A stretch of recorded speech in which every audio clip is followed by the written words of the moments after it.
Jodhpur railway സ്റ്റേഷനിൽ നിന്നും 10 kilometre അകലെയാണ് ചരിത്ര പ്രാധാന്യമുള്ള മണ്ടോർ ഗാർഡൻ സ്ഥിതി ചെയ്യുന്നത്. പഞ്ചകുണ്ഡ സന്ദർശനത്തിന് ശേഷം ഞങ്ങൾ ടാക്സിയിൽ മണ്ടോർ ഗാർഡനിലേക്ക് യാത്ര തിരിച്ചു. യാത്രാമധ്യേ ചുവന്ന മണൽക്കല്ല് വെട്ടുന്നൊരു കേന്ദ്രം കാണാനിടയായി. ഞങ്ങൾ അവിടെ ഇറങ്ങി.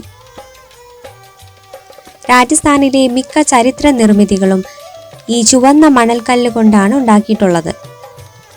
അയൺ ഓക്സൈഡിന്റെ സാന്നിധ്യമുള്ളതിനാൽ ചുവപ്പ്, പിങ്ക്, ടെറാക്കോട്ട നിറങ്ങളിൽ കാണുന്ന ഈ കല്ലുകൾ ബലമുള്ളതും മൃദുവുമാണ്.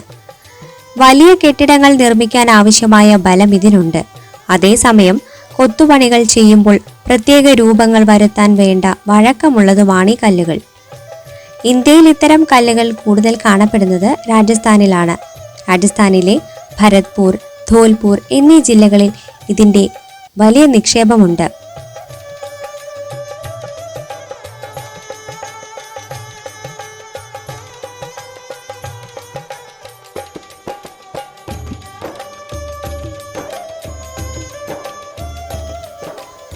ഞങ്ങൾ യാത്ര തുടർന്നു. പഞ്ചകുണ്ടിൽ നിന്ന് ഏകദേശം 5 കിലോമീറ്റർ ദൂരമുണ്ട് മണ്ടോർ ഗാർഡനിലേക്ക്. ഏകദേശം 3:30 ഞങ്ങൾ മണ്ടോർ ഗാർഡനിൽ എത്തി. 200 രൂപ ടാക്സി വാടകയായി. 10 രൂപയാണ് ഒരാൾക്കുള്ള ഗാർഡനിലേക്കുള്ള പ്രവേശന ഫീസ്. ഒരാൾക്ക് 30 രൂപ കൂടി കൊടുത്താൽ ടോയ് ട്രെയിൻ സൗകര്യം ഇവിടെ ലഭ്യമാണ്.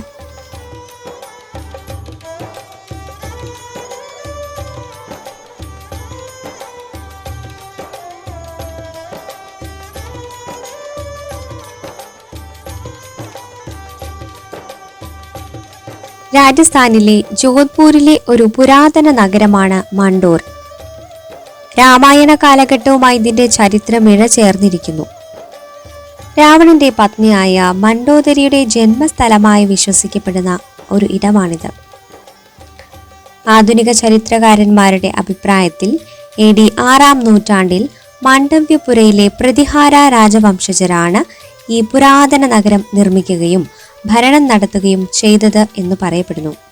ജോധ്പൂർ നഗരം ഉണ്ടാക്കുന്നതിന് മുൻപ് ഇവിടെ ഭരിച്ചിരുന്ന പ്രതിഹാര രാജവംശജർ ഡൽഹി സുൽത്താനേറ്റിന്റെ ആക്രമണങ്ങളെ പ്രതിരോധിക്കാനായി റാഥോഡ് വംശജനായ റാവു ചൂണ്ടയുമായി ഒരു സഖ്യമുണ്ടാക്കി.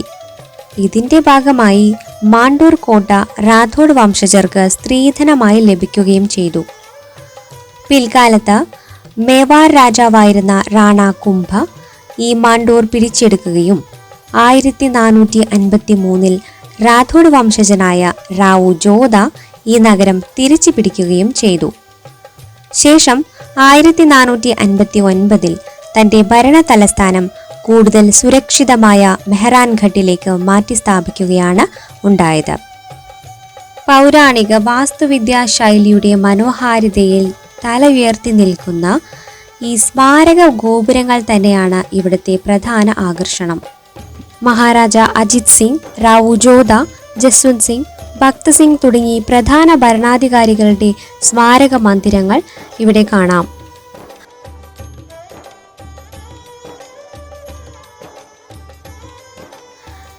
ഇതിൽ മഹാരാജ അജിത് സിംഗിനു വേണ്ടി നിർമ്മിച്ച 3 നിലകളുള്ള ഈ മന്ദിരമാണ് ഇവയിൽ ഏറ്റവും വലുതും മനോഹരവുമായിട്ടുള്ളത്.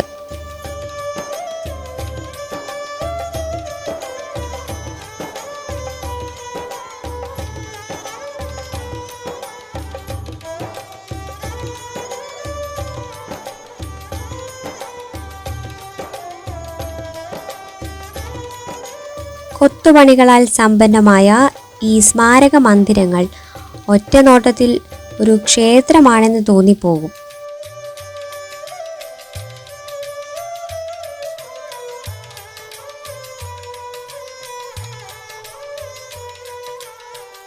മഹാരാജ അജിത് സിംഗിന്റെ കാലത്ത് നിർമ്മിച്ച ഒറ്റക്കല്ലിൽ തീർത്ത ഒരു കാവൽ ഗോപുരവും രജപുത്ര യോദ്ധാക്കളുടെയും 30 മുക്കോടി ദൈവങ്ങളുടെയും വിഗ്രഹങ്ങൾ ഉൾക്കൊള്ളുന്ന ഹാൾ ഓഫ് ഹീറോസ് എന്ന പേരിൽ ഒരു കെട്ടിടവും ഇവിടെ കാണാം.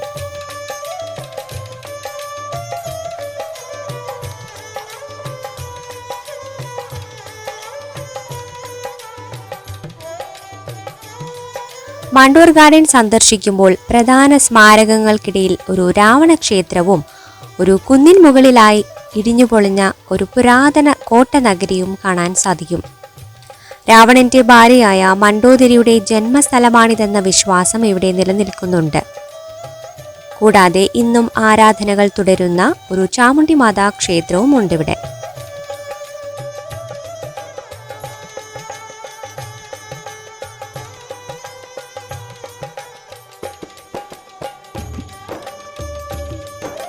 ₹50 ടിക്കറ്റ് നിരക്കിൽ ഒരു ഗവൺമെന്റ് മ്യൂസിയം ഈ ഗാർഡനിനുള്ളിൽ പ്രവർത്തിക്കുന്നുണ്ട്. അറ്റകുറ്റപ്പണികൾ നടക്കുന്നതിനാൽ ഇതിൽ പലയിടങ്ങളിലും ഞങ്ങൾക്ക് സന്ദർശിക്കാൻ സാധിച്ചിട്ടില്ലായിരുന്നു.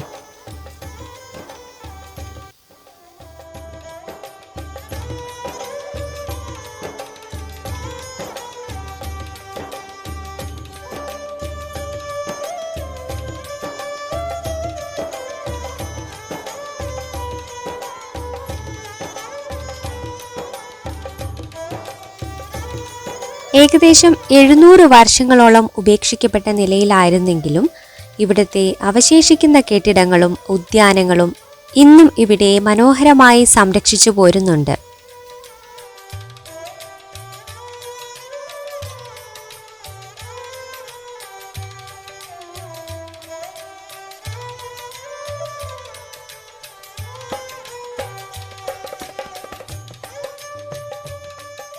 പുരാണ കഥകളും ചരിത്രവും ഒന്നിക്കുന്ന പ്രകൃതി സൗന്ദര്യം നിറഞ്ഞൊരിടം മാണ്ടൂർ ഗാർഡൻ.